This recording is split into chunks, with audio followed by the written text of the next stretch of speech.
दोस्तों, आज की कहानी है सासू माँ आप जस की। मैं ननद जी की सेवा कर सकती हो तो मेरी क्यों नहीं। दोस्तों, कहानी शुरू करने से पहले अगर आपने चैनल को सब्सक्राइब नहीं किया हो तो कर लीजिए ताकि आपके पास पहुंच सके हर नया वीडियो। उसकी आंखों के आगे अंधेरा छाने लगा था।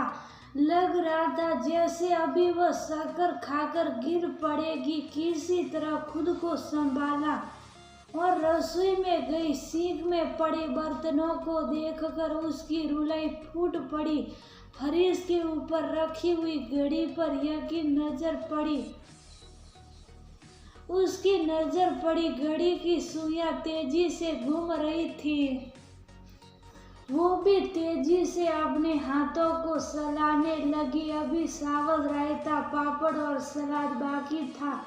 बाकी की सब्जियां उसने पहले ही बना ली थी। उसकी ननद का फोन आया था, भाभी 2 बजे तक आएंगे, सबको बहुत तेज भूख लगी है। अचानक वियान के रोने की आवाज आई। वो भागकर कमरे में गई। सुंदर नाम था उसका। देखा तो वियान उठ चुका था। उसे भूख लगी थी।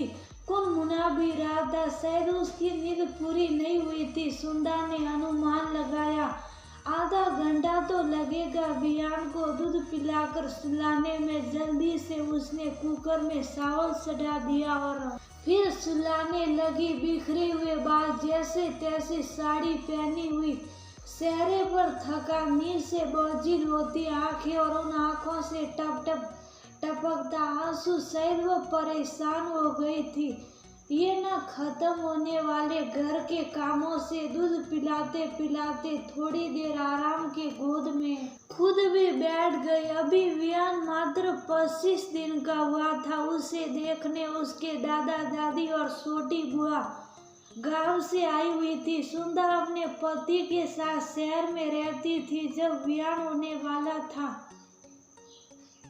तब सुंदर अपने मायके चली गई थी, लेकिन पति को अकेले परेशानी में देख जसकी के 20 दिन के बाद ही आ गई थी। मायके वालों ने बहुत रोका, कम से कम 2 महीने रुक जाती, पर पति के प्यार और फिक्र के आगे माँ पिता का भी मोह भी सुंदर को बांध ना पाया।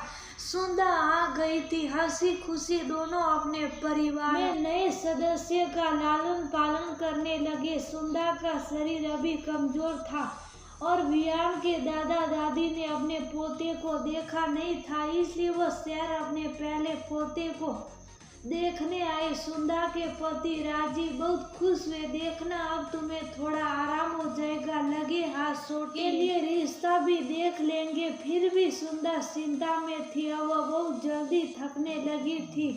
रात को उसकी नींद पूरी नहीं होती थी। कितना भी कोई भी करे फिर भी बहू को चाय नाश्ता खाना सब तो समय पर देना ही होता है। बहरहाल सुंदर के सास ससुर जब आए तब सुंदर को सबसे बड़ी परेशानी सर पर रखी पल्लू पड़ी।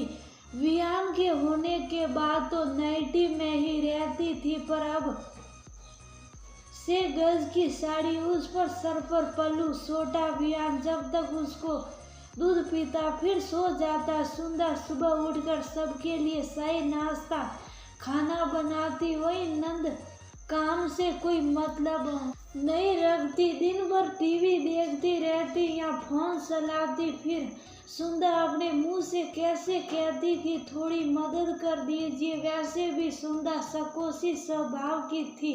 उसकी सास जब सुंदर को खाना बनाना होता तब वियान को पकड़कर बैठी रहती, लेकिन जब वह कपड़े खराब करता तब आवाज लगाती, बहू कपड़े बदल दो। सुंदर मन ही मन सोचती, दादी बुआ ये भी तो बच्चे का कपड़े तो बदल ही सकते हैं, और माँ वो ने तो बच्चे पाले हैं, फिर कपड़े बदलने में कैसे घृणा वियान के ढेर सारे कपड़े, घर के कपड़े, खाना, सबकी फरमाइश सुंदा थकने लगी थी।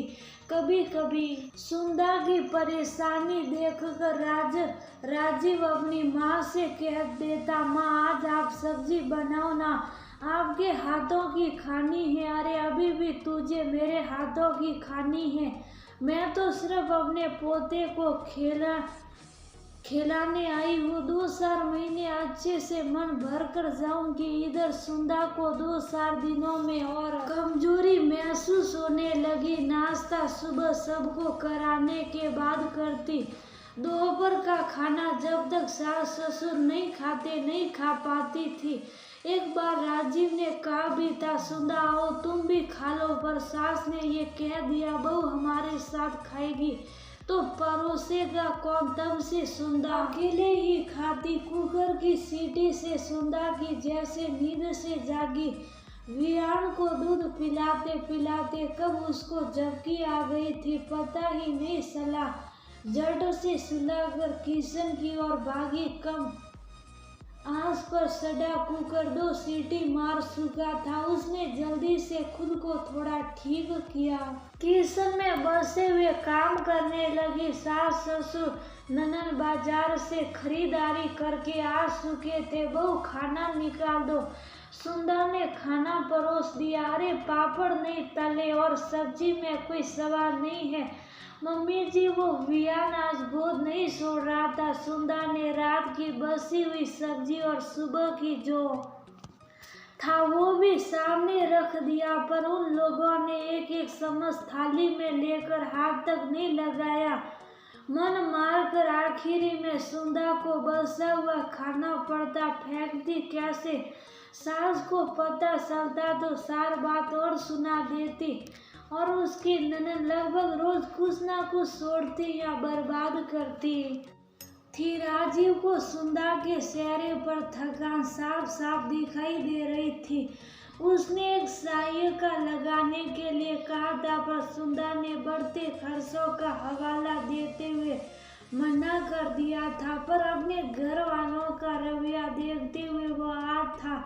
उसे तो लगा था शायद मम्मी और बहन के आने से उसे आराम हो जाएगा, पर यहाँ किसी के सुंदा के घर के कामों में कोई सहयोग न देखकर एक दिन सुंदा ने जैसे ही वियान को दूध पिलाकर उठी, उसे शक्कर आ गया, गिर पड़ी।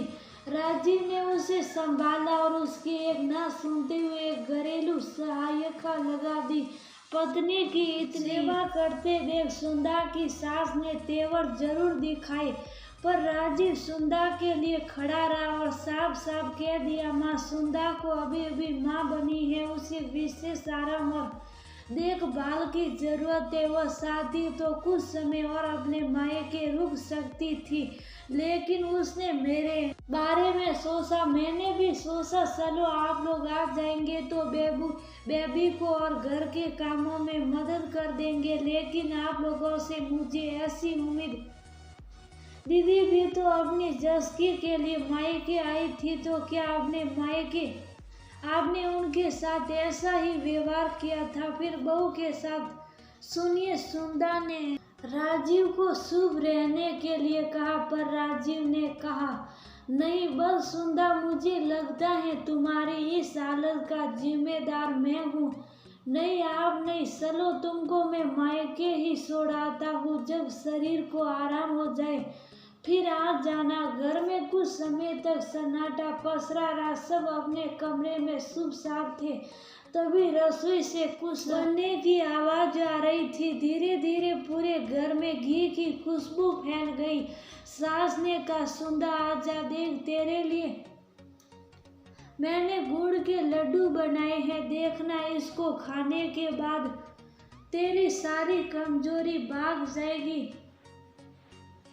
तभी सुंदा की छोटी ननद ने पहले लड्डू लेने सही, मगर सुंदा की सास ने पहले मेरी बहू खाएगी, उसके लिए बनाया है। सुंदा की आंखें सलग आई। उसने राजीव को प्यार भरी नजरों से देखा।